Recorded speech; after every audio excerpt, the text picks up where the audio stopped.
So, this is the 6th round of my Wakefield Regional run, and I was paired against P3DS, Phillip de Sousa, who was the person who actually won the first ever regional I went to, and he also knocked me out of the semi-finals. So I have a little bit of vendetta against him. So he's going to be rocking the big 6, so I am expecting Smeagol as he does end up leading Smeagol.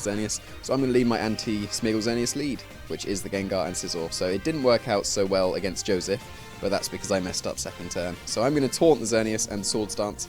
He goes for the Fake Out instead of the Follow Me this time, so I am able to get the taunt onto the Xerneas, stopping any potential Geomancies, and he does end up trying to go for the Geomancies, so that's really nice. Don't get the Swords Dance up this turn, but now I can just Swords Dance and taunt the Smeagol this turn, and he probably knows that, so I am expecting him to switch out his Smeagol from the potential taunts. So he's going to switch out into his Talonflame, which is really nice because I actually double up onto this Xerneas with a Bullet Punch and a Sludge Bomb.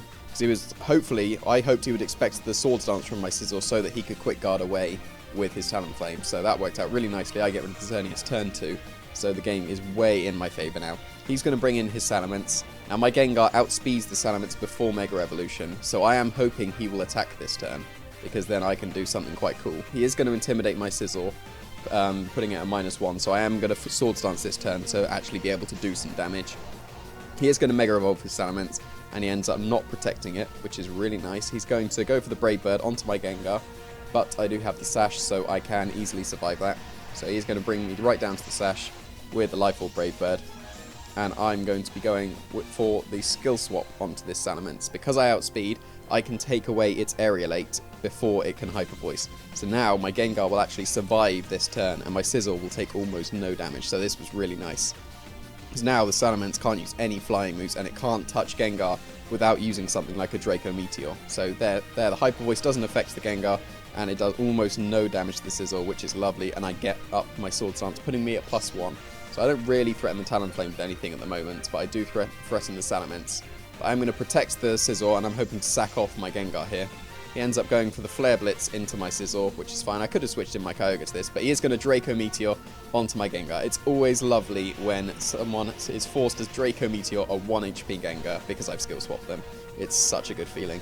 So he's going to go down to -2. So this Salamence is pretty much useless at the moment. It's at -2, and it only has normal moves rather than flying. So I'm going to bring in my Kyogre, and I'm going to Primal Reverse because I have the Blue Orb, so I'm going to waste as much time as possible.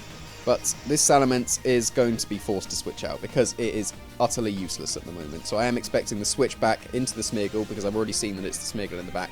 And even if he goes for the Brave Birds, I'll probably take that quite nicely and be able to KO the Talonflame with a weakened Water Spout, even if I go down to like 30%. I would have thought it does about 70%.